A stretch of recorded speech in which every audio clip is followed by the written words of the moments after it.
नमस्कार, एक बार फिर से मैं आप सभी के सामने उपस्थित हूँ बेहद महत्वपूर्ण टॉपिक के साथ। और जल्द ही आपको दुनिया में एक नया धर्म देखने को मिलेगा। बिल्कुल सही आपने सोचा समझा कि ये मजाक बिल्कुल भी नहीं है भाई, मैं सच कह रही हूँ। देखिए, अब ये जो नया धर्म है इसका नाम क्या होने वाला है, कौन सी विचारधारा के लोग इसमें शामिल हो रहे हैं, ये अस्तित्व में कैसे आया, क्या इस धर्म का नाम है। अब जैसे कि हम देखते हैं कि सबसे पुराना धर्म अभी अगर हमें देखने को मिलेगा तो वो अब हमारा सनातन धर्म हो जाता है, हिंदू धर्म हो जाता है। और उसके बाद बाकी सारे धर्म जो मुस्लिम होते हैं, ईसाई, सिख, पारसी, जैन, बौद्ध आपको देखने को मिले। लेकिन अगर मैं बात करूं ओरिजिन, पृथ्वी पर सबसे पहला धर्म कौन सा था, तो वो हिंदू सनातन धर्म हो जाता है। राइट, चलिए इसी के बाद इसी कड़ी में एक और नया जो धर्म है वो आपका ऐड होने वाला है। कौन सा धर्म है, कहाँ इसका ओरिजिन हो रहा है, क्या इसमें चीजें, ये सारी चीजें हम इसमें समझेंगे। मेरा नाम है प्राची मिश्रा और संस्कृति आज के इस प्लेटफॉर्म पर आप सभी का बहुत बहुत स्वागत है। आगे आ जाते हैं। तो दुनिया में नए धर्म की हो गई भविष्यवाणी। जानिए कैसे बनता है नया धर्म, कौन सा मतलब जो इसकी मान्यता है, इस नए धर्म को कैसे दी जाती है और कैसे इसका नाम रखा जाता है, ये सारा प्रोसेस हम इसमें समझ जाएंगे। ठीक है, तो देखिए दुनिया में जल्द ही नया धर्म आने वाला है और इसके लिए संयुक्त अरब अमीरात में आबू धाबी में एक सेंटर भी तैयार कर दिया गया है। यानी कि ये कोई फेक न्यूज तो नहीं होने वाली है, रियल में ऐसा हो रहा है। जाकर के सर्च करिएगा तो ये कहां पर आपका ओरिजिन हो रहा है, संयुक्त अरब अमीरात में हो रहा है। और इसके लिए आबू धाबी में एक सेंटर बनाया गया है कि उस धर्म के सभी लोग, अगर हम इसको मंदिर भी कह सकते हैं, पहला इस धर्म का पहला मंदिर हो जाएगा ये, जहां पर इस धर्म के जितने भी अनुयायी हैं यहाँ पर आकर के बैठेंगे और इस धर्म के प्रचार और प्रसार के लिए इसी सेंटर से काम किया करेंगे। राइट, चलो आगे आ जाते हैं। ये भविष्यवाणी भारत में एक बड़े इमाम डॉक्टर इमाम उमैर इलायसी ने की है। उन्होंने कहा कि नया धर्म मुस्लिम, यहूदी और ईसाइयों को जोड़ेगा और ये जो धर्म है ये तीन धर्म के लोगों को आपस में जोड़ करके बनाया जा रहा है। ठीक है, यहां तक कि उन्होंने नए धर्म के नाम का भी ऐलान कर दिया है जिसे इब्राहिम एक फेथ कहा जा रहा है। और इस धर्म के जो लोग हैं वो इब्राहिम के नाम से इसका प्रचार और प्रसार करेंगे। इब्राहिम एक फेथ की तरह इसका काम करेंगे। तो इसमें क्या होगा, आपके मुस्लिम धर्म के लोग शामिल होंगे, यहूदी धर्म के लोग शामिल होंगे और ईसाई धर्म के लोग शामिल होंगे। और ये तीनों मिल करके अपना एक धर्म इब्राहिम धर्म क्रिएट कर रहे हैं और ये तीनों धर्म इसमें शामिल होने वाले हैं। और इसका सेंटर कहाँ है, अबू धाबी में बन रहा है। तो ये है हमारा नया धर्म। चलिए अब आगे बात करते हैं। पिछले साल भी इससे रिलेटेड कुछ खबरें आई थी लेकिन उस पर इतना ध्यान नहीं दिया गया। लोगों को लगा कि ये फेक न्यूज है, कैसे अब के समय में एक नया धर्म कैसे आ सकता है। ठीक है, तो यहां पर ऐसा नहीं था। अब ये देखा गया फाइनली जब इसका सेंटर बन करके तैयार हो गया, लोग प्रचार और प्रसार करने लगे, लोग इससे जुड़ने लगे, तब पता चला कि वास्तव में ये रियल है। इसके ग्रंथ लिखे जा रहे हैं, इसके अपने त्योहार होंगे, इसकी अपनी परंपराएं होंगी, इसकी अपनी मान्यताएं होंगी और इसमें तीन धर्म आपस में मर्ज होकर के धर्म बनाएंगे। ठीक है, तो चलिए आप देखोगे तो बीते साल भी ऐसे खबरें आई हुई थी। मुस्लिम बहुल अरब में एक नया धर्म अस्तित्व में आया है जिसे अब्राहम नाम दिया गया है। इस धर्म का लक्ष्य इस्लाम, ईसाई और यहूदी धर्मों के बीच समानता के कारण उनकी दूरियों को मिटाना है। क्योंकि कुछ हमें चीजें सेम देखने को मिलती हैं, यहूदियों में भी, ईसाइयों में भी, मुस्लिम में भी। और उसमें सबसे बड़ी चीज जो कॉमन है वो मैं ये बता दूं कि तीनों में ही बॉडी को बर्न नहीं किया जाता है। हालांकि एक्सपर्ट्स का कहना था कि ये कोई नया धर्म नहीं बल्कि एक धार्मिक प्रोजेक्ट है। अब इमाम और उमैर इलियासी ने नया दावा करके इस बात पर बहस छेड़ दी है। कैसे अस्तित्व में आए तरह तरह के धर्म। देखिए, वास्तव में इंसान के जन्म के समय कोई धर्म मौजूद नहीं था, ये हम सभी जानते हैं। क्या जब मैं पैदा हुई तो मुझे पता था मैं किस धर्म में पैदा हुई हूँ? क्या मैं जब 1 साल, 2 साल, 3 साल की हुई तब तक मुझे पता था मैं किस धर्म में हूँ? नहीं। लेकिन चूंकि जब हम उस परिवार में हैं, उसके संस्कार देखते हैं, आचरण देखते हैं और फिर पता चलता है कि अच्छा, वही हमें क्लासिफिकेशन मिलता है धर्म के बारे में, परिवार ही हमें बताता है। हम हिंदू हैं, वो मुस्लिम हैं, वो जैन हैं, वो पारसी हैं, वो सिख हैं। राइट, तो तब कोई धर्म मौजूद नहीं था। लेकिन जैसे जैसे हमने देखा सभ्यताओं का विकास हुआ, उन्होंने अपने एक तरीके से कि जीवन कैसे चलेगा तो उसके कुछ नियम होने चाहिए, उसकी कुछ परंपराएं होनी चाहिए, उसमें कुछ चीजें होनी चाहिए। तो लोगों ने अपनी अपनी धार्मिक मान्यताएं यहाँ पर पेश कर दी।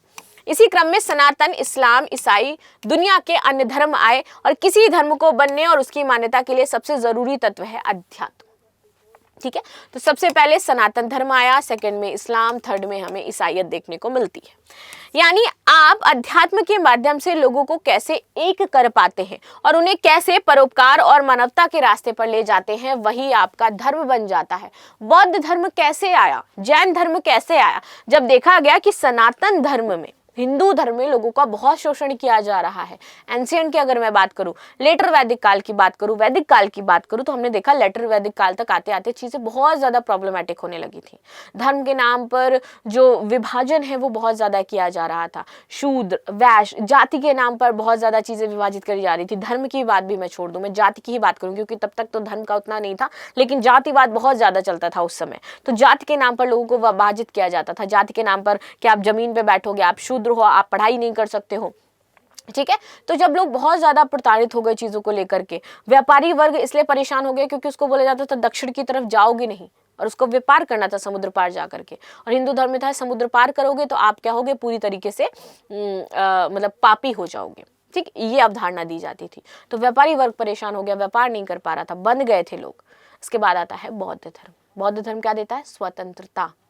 और ये किसी भी, अगर मैं बात कहूँ, किसी को भी आपको अगर अपना बनाना है, आप उसे स्वतंत्रता दें, उसको खुला छोड़ दें, आप देखेंगे कि वो आपके पास हमेशा रहेगा। जहाँ स्वतंत्रता होती है, लोग वहाँ पर अपने आप को बहुत बेहतर महसूस करते हैं, चाहे वो घर हो, चाहे वो रिश्ता हो, चाहे वो परिवार हो, चाहे वो कोई धर्म क्यों ना हो। जहाँ पर आपको रिस्ट्रिक्शंस लगने लगेंगी, आप परेशान होने लगोगे अगर आप आशावादी हो, आप परेशान होने लगोगे अगर आप कुछ करना चाहते हो, ठीक है। तो बौद्ध धर्म ने सभी को समानता दी, सभी को इज्जत दी, सभी को स्वतंत्रता दी, और यहाँ पे ये बताया कि आप सभी समान हैं। और जब ये आया, ये विचारधारा आई, और लोग, और उस विचारधारा से लोग जुड़े, और फिर वो अध्यात्म की तरफ, परोपकार की तरफ गए, बौद्ध धर्म बहुत ज्यादा फला फूला, बहुत ज्यादा प्रचलित हुआ। और आज भी बौद्ध धर्म से संबंधित ही आप देखोगे कि कुछ शाखाएं हैं जो पूरे वर्ल्ड में चल रही हैं, और लोग उसको फॉलो भी करते हैं, राइट। चलिए आगे आ जाते हैं। नया धर्म बनता कैसे है। इतिहास को अगर हम पलट कर देखेंगे तो दुनिया के सभी धर्मों की शुरुआत अलग अलग समय पर हुई और अलग अलग लोगों द्वारा की गई, किसी पर्टिकुलर एक व्यक्ति के द्वारा नहीं गई। चाहे फिर सनातन हो, इस्लाम हो, या फिर ईसाईयत हो। सनातन दुनिया का सबसे पुराना धर्म है, जिसकी शुरुआत हमें ज्ञात होती है 12,000 पुरानी ईसा पूर्व इसकी शुरुआत हुई थी। 12,000 साल पहले, 12,000 साल पहले आपका ये जो सनातन धर्म है वो अस्तित्व में आया था, ठीक है। वहीं पौराणिक मान्यताओं के अनुसार यह धर्म जो है इससे भी ज्यादा पुराना माना जाता है। वहीं इस्लाम और ईसाई जैसे धर्म का प्रचार पैगंबर मोहम्मद और ईसा मसीह ने किया। इसी तरह भगवान बुद्ध ने बौद्ध धर्म, तो महावीर स्वामी ने जैन धर्म की नींव रखी। इन सभी को अपने विचारों से लोगों को प्रेरित किया और लोगों को जोड़ा। इसी तरह किसी नए धर्म को पनपने के लिए उनकी मान्यताओं और विचारों को यहाँ पर लोगों तक पहुंचाना होता है, बताना होता है। और अगर आपके विचार लोगों को अच्छे लग रहे हैं और आपके विचार लोग मानना शुरू कर देते हैं, और धीरे धीरे आपका एक समूह अंदर, उसके बाद वो जो धर्म के जानने वाले लोग बनते जाते हैं और वो धर्म प्रचार करता रहता है, ठीक है। ये उसके अनुसार होता रहता है। कैसे मिलती है किसी धर्म को मान्यता। किसी भी धर्म को मान्यता मिलने के लिए सबसे जरूरी है कि वे विचार जिनका लोग पालन कर रहे हैं उसे अपनाएं। इसके लिए किसी भी भाषा में कोई साहित्य होना चाहिए जिसे लोग पढ़ें और उससे लाभान्वित हो। तो इसके लिए क्या होना चाहिए, आपका एक जरूर साहित्य होना चाहिए, चीजें होनी चाहिए जिसमें मेंशन होनी चाहिए सारी उस धर्म के बारे में, ठीक है। इस साहित्य में लिखी बातें सर्वमान्य होनी चाहिए और लोगों द्वारा इसे मान्यता मिलनी चाहिए। जब किसी एक विचार या मान्यताओं की बड़ी संख्या में लोग मानने लगते हैं तो एक नए धार्मिक समाज की स्थापना हो जाती है। और कोई भी व्यक्ति अपना एक नया धर्म, अपना एक समूह, अपनी एक विचारधारा बना सकता है। पूरे विश्व में अकेली मैं अगर किसी एक विचारधारा को फॉलो कर रही होंगी, विचारधारा तो बहुत है ना, पूरे वर्ल्ड में चल रही है और उसको मानने वाले भी बहुत सारे लोग हैं, तो वो किसी एक धर्म का नाम दे दे उसको। और फिर उसके बाद मैं कहूँ फेमिनिज्म धर्म है, राइट, कि ये फेमिनिस्ट धर्म है। बहुत सारी महिलाएं नहीं मानती है फेमिनिज्म को, और उसके बाद फेमिनिज्म पर एक किताब लिख दी जाए, ग्रंथ लिख दिया जाए कि ये जो महिलाएं होंगी ये कभी पुरुषों के संपर्क में नहीं आएंगी। सबसे पहला नियम तो ये है फेमिनिज्म का।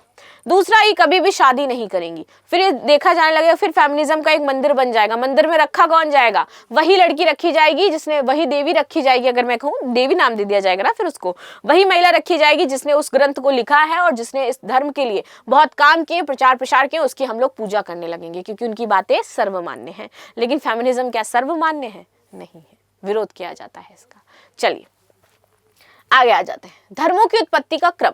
धर्मों की उत्पत्ति के क्रम में हिंदू धर्म सबसे प्राचीन माना जाता है, जिसकी शुरुआत सिंधु घाटी सभ्यता वैदिक काल के साथ हुई, जबकि ईसाई धर्म और इस्लाम की स्थापना क्रमशः ईसा मसीह और मोहम्मद द्वारा की गई है। हिंदू धर्म 4000 से 10,000 ईसा पूर्व का माना जाता है। यह किसी एक व्यक्ति या समूह द्वारा स्थापित नहीं किया गया, बल्कि ये सांस्कृतिक और धार्मिक विकास का परिणाम है। प्राचीन वेदों की रचना 1500 और 500 ईसा पूर्व के बीच की गई थी। ऋग्वेद, जिनकी उत्पत्ति 1700 से 1100 ईसा पूर्व के बीच हुई थी, सबसे पहले ज्ञात हिंदू भजन इसमें शामिल है। ईसाई धर्म की स्थापना ईसा मसीह, इस्लाम की स्थापना मोहम्मद, बौद्ध धर्म की स्थापना बुद्ध और यहूदी की स्थापना अब्राहम ने की थी। और अब ये जो नया धर्म आपको देखने को मिल रहा है वो अब्राहम ही आ रहा है, जिसमें मिलाया जा रहा है लोगों को और इसके सेंटर बनाए जा रहे हैं। So this is the new religion which is आपके ऑल ओवर द वर्ल्ड जाना जाएगा। और धीरे धीरे इसकी शुरुआत कहाँ से हो रही है? अबू धाबी से हो रही है, जहां पर इसका पहला मंदिर, पहला सेंटर, जो भी आप कहें, वो बन गया है। ठीक, तो ये थी न्यूज जो हमने कवर करी। मिलते हैं नेक्स्ट क्लास में, तब तक के लिए धन्यवाद। लाइक शेयर सब्सक्राइब करना बिल्कुल भी ना भूलें and thank you so much.